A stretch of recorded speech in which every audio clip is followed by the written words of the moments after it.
ओम नमः शिवाय दोस्तों, आपका स्वागत है। सावन माह में भगवान शिव शंकर की पूजा की जाती है। ऐसे तो साल के किसी भी सोमवार उनकी पूजा की जा सकती है और उनका आशीर्वाद प्राप्त किया जा सकता है, लेकिन इस महीने में पूजा करने से जीवन के हर संकट और कष्ट दूर होते हैं, मन की मुराद पूरी होती है। भगवान शिव की पूजा के कुछ नियम हैं जिनका पालन करना बेहद ही ज़रूरी होता है। नियम पूर्वक पूजा करने से शिव कृपा जल्दी प्राप्त होती है। भगवान शिव को बेलपत्र चढ़ाना हो, जल से अभिषेक करना हो या फिर शिवलिंग की परिक्रमा करनी हो। आज आप इस वीडियो के माध्यम से जानेंगे शिवलिंग और शिव जी की मूर्ति पूजा में क्या अंतर है, कितने पत्तों वाला बेलपत्र शिवलिंग पर चढ़ाना चाहिए, शिवलिंग की कितनी परिक्रमा करनी चाहिए, शिवलिंग की परिक्रमा किस तरफ से करनी चाहिए, शिवलिंग पर क्या चढ़ाएं और क्या नहीं, जलहारी को लांघना चाहिए या फिर नहीं, शिव जी की मूर्ति के साथ किसकी पूजा करें और शिवलिंग की पूरी परिक्रमा आखिर क्यों नहीं करनी चाहिए। ईश्वर की आराधना करने के कई तरीके होते हैं, उनमें से एक है परिक्रमा, जिसका अर्थ है कि अपने इष्ट के चारों तरफ गोलाकार घूमते हुए ईश्वर की शरण में जाना। आप जिस भी चीज की परिक्रमा करते हैं वो हमेशा आपकी दाईं ओर होनी चाहिए। सनातन धर्म में परिक्रमा करने का बहुत महत्व माना जाता है। परिक्रमाएं कई तरह से की जाती हैं। मंदिर की परिक्रमा, किसी वृक्ष की परिक्रमा, तीर्थ स्थान की परिक्रमा, देवी देवताओं की प्रतिमाओं की परिक्रमा, गिरिराज परिक्रमा, इस तरीके की बड़ी सारी परिक्रमाएं हमारे सनातन धर्म में की जाती हैं। प्रत्येक देवी देवता की परिक्रमा करने के अलग नियम होते हैं। इसी तरह से भगवान शिव की परिक्रमा करने के भी नियम बताए गए हैं, जिसके अनुसार शिव जी की प्रतिमा की तो पूरी परिक्रमा आप कर सकते हैं, लेकिन शिवलिंग की केवल आधी परिक्रमा ही की जाती है। यदि इन नियमों का उल्लंघन किया जाए तो परिक्रमा का फल प्राप्त नहीं होता है और आपको समस्याओं का सामना करना पड़ सकता है।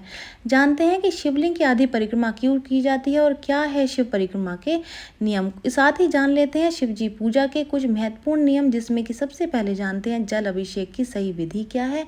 जब भी भगवान शिव की पूजा करें तो शिवलिंग पर गंगा जल, साफ पानी या फिर गाय के दूध से आप उनका अभिषेक करें। शिवलिंग का जल अभिषेक करते समय इस बात का ध्यान रखें कि जल धारा पतली और धीमी गति के साथ गिरे। तीव्र गति के साथ में जल अभिषेक ना करें। जल अभिषेक करते समय पूर्व दिशा की ओर मुख करके ही करें।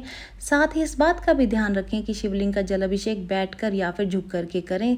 सीधे खड़े होकर के जल अभिषेक नहीं करना चाहिए। बेलपत्र के बिना शिव जी की पूजा अधूरी मानी जाती है। 3 पत्तों वाला साबुत बेलपत्र भगवान शिव को अर्पित करें। बेलपत्र को चिकनी सतह की तरफ से शिवलिंग पर चढ़ाना चाहिए। बेलपत्र के अलावा भांग, धतूरा, आक या फिर मदार का फूल, शमी के पत्ते, ये सब भी आप अर्पित कर सकते हैं। पूजा के दौरान कभी भी शिवलिंग की पूरी परिक्रमा नहीं करनी चाहिए। शिवलिंग के बाईं ओर से परिक्रमा शुरू करें और अर्धचंद्राकार स्थिति तक जाकर के वापस अपने स्थान पर लौट आएं। शिवलिंग के जलहारी यानी कि अभिषेक के दौरान जहां से जल नीचे की तरफ गिरता है उसे लांघना नहीं चाहिए। इस वजह से हमेशा शिवलिंग की आधी परिक्रमा ही की जाती है। जब भी आप शिव मंदिर जाएं या फिर घर पर शिवलिंग की पूजा करें तो सबसे पहले आचमन आदि से शुद्ध जरूर कर लें।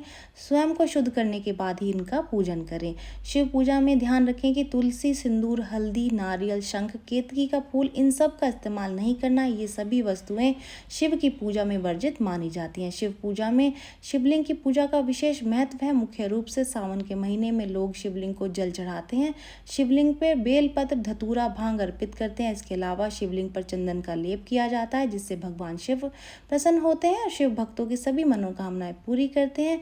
किसी भी पूजा का संपूर्ण फल तभी मिलता है जब पूजा के दौरान परिक्रमा की जाती है। किसी भी भगवान की परिक्रमा कुछ नियमों के साथ और मंत्रों के उच्चारण के साथ की जाती है। इस परिक्रमा को घड़ी के चलने की दिशा में यानी कि दाहिने से बाईं तरफ किया जाता है। लेकिन क्या आप जानते हैं कि शिवलिंग की परिक्रमा करते समय कुछ विशेष बातों का ध्यान रखना बेहद ही जरूरी होता है। शिवलिंग की परिक्रमा कभी भी पूरी नहीं की जाती, अर्थात इसकी जलहारी को लांघना शास्त्रों के खिलाफ बताया गया है। शिव पुराण समेत कई शास्त्रों में शिवलिंग की आधी परिक्रमा करने का ही विधान बताया गया है। ऐसा माना जाता है कि इसका धार्मिक कारण ये है कि शिवलिंग को शिव और शक्ति दोनों की सम्मिलित ऊर्जा का प्रतीक माना जाता है। इसी वजह से शिवलिंग पर लगातार जल चढ़ाया जाता है, क्योंकि शिवलिंग की तासीर को गर्म माना जाता है और उसे ठंडक प्रदान करने के लिए जलधारा से शिवलिंग पर जल चढ़ाते हैं। इस जल को अत्यंत पवित्र माना जाता है और ये जल जिस मार्ग से निकलता है उसे निर्मली या फिर जलधारी कहा जाता है।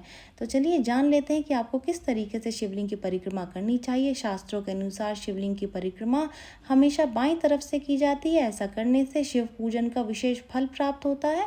बाईं ओर से शुरू करके जलहारी तक जाकर के वापस लौट करके दूसरी ओर से परिक्रमा करें। इसके साथ विपरीत दिशा में लौट करके दूसरे सिरे तक आकर परिक्रमा पूरी करें। इसे शिवलिंग की आधी परिक्रमा भी कहा जाता है। इस बात का ख्याल रखें कि परिक्रमा दाईं तरफ से कभी भी शुरू नहीं करनी चाहिए। शिवलिंग की आधी परिक्रमा परिक्रमा करने के साथ ही दिशा का भी ध्यान रखना चाहिए। साथ ही जलधारी तक जाकर के वापस लौट करके दूसरी ओर से परिक्रमा करनी चाहिए। अब जान लेते हैं कि जलहारी को क्यों लांघना नहीं चाहिए। शिवलिंग की जलहारी को भूल करके भी लांघना नहीं चाहिए, अन्यथा इससे घोर पाप लगता है। शिवलिंग की जलहारी ऊर्जा और शक्ति का भंडार माना गया है। यदि परिक्रमा करते हुए इसे लांघा जाए तो मनुष्य को शारीरिक परेशानियों के साथ साथ शारीरिक ऊर्जा की भी हानि का सामना करना पड़ सकता है। शिवलिंग की पूर्ण परिक्रमा से शरीर पर 5 तरीके के विपरीत प्रभाव पड़ते हैं। इससे देवदत्त और धनंजय वायु के प्रभाव में रुकावट पैदा हो जाती है। इसी वजह से शारीरिक और मानसिक दोनों तरीके के कष्ट उत्पन्न होते हैं। शिवलिंग की अर्धचंद्राकार प्रदक्षिणा ही हमेशा करनी चाहिए। पंडित प्रदीप मिश्रा जी बताते हैं कि शिवलिंग की जलहारी माता पार्वती का स्वरूप मानी जाती है, इसलिए इसे लांघना नहीं चाहिए। शिवलिंग में अत्यंत ऊर्जा होती है जो कि जलहारी में प्रवाहित होती है, इसीलिए जलहारी को लांघने से शारीरिक रोग हो सकते हैं। इसलिए किसी विशेष परिस्थिति में ही यदि जलहारी ढकी हुई होती है तो इसे लांघ करके पूरी परिक्रमा भी की जा सकती है। इस स्थिति में पूरी परिक्रमा करने से दोष नहीं लगता है। ये सभी बातों को ध्यान में रख करके शिवलिंग की परिक्रमा करने से सभी मनोकामनाएं पूरी होती हैं। अगर आप कर रहे हैं शिवलिंग की परिक्रमा तो इन बातों का पालन आप जरूर से कर लें। हम आमतौर पर सभी देवताओं की पूरी परिक्रमा करते हैं, लेकिन शिवलिंग की आधी परिक्रमा करने का ही विशेष विधि विधान है। अगर आप शिवलिंग की परिक्रमा कर रहे हैं तो आधी परिक्रमा ही करें। अगर आप शिवलिंग की परिक्रमा कर रहे हैं तो इस बात का भी ध्यान रखें कि दिशा जो है वो बेहद ज़रूरी है। सभी देवी देवताओं की परिक्रमा दाईं ओर से शुरू होनी चाहिए, लेकिन शिवलिंग की परिक्रमा बाईं ओर से शुरू होती है, तो दिशा का जरूर से ध्यान रखें। जलहारी तक परिक्रमा करने के बाद में वापस उल्टी दिशा में मुड़ करके आधी परिक्रमा करनी चाहिए। अगर आप परिक्रमा कर रहे हैं तो जलधारी को लांघना नहीं चाहिए, यह शुभ माना जाता है। इससे आपको शारीरिक और साथ ही मानसिक समस्याओं का सामना करना पड़ सकता है। आइए अब जानते हैं शिवलिंग और शिव जी की मूर्ति पूजा में क्या अंतर होते हैं। पहला अंतर ये है, अगर आप शिव जी की मूर्ति पूजा कर रहे हैं तो हमेशा आसन पर बैठ करके आप पूजा करें, लेकिन अगर आप शिवलिंग की पूजा कर रहे हैं तो आसन पर बैठ करके ना करें। दूसरा अंतर यह है कि शिव जी की मूर्ति पूजा में जल से केवल अभिषेक करना चाहिए, जबकि शिवलिंग पर जल, दूध, दही, गन्ने का रस, शहद और केसर अर्पित करें। तीसरा अंतर है, शिव जी की पूजा में कपड़े अर्पित करना चाहिए, लेकिन शिवलिंग की पूजा में कपड़े अर्पित नहीं करना चाहिए। चौथा अंतर जान लेते हैं, भगवान शिव की मूर्ति पूजा आप घर पर भी कर सकते हैं, लेकिन शिवलिंग की पूजा आप घर पर नहीं कर सकते।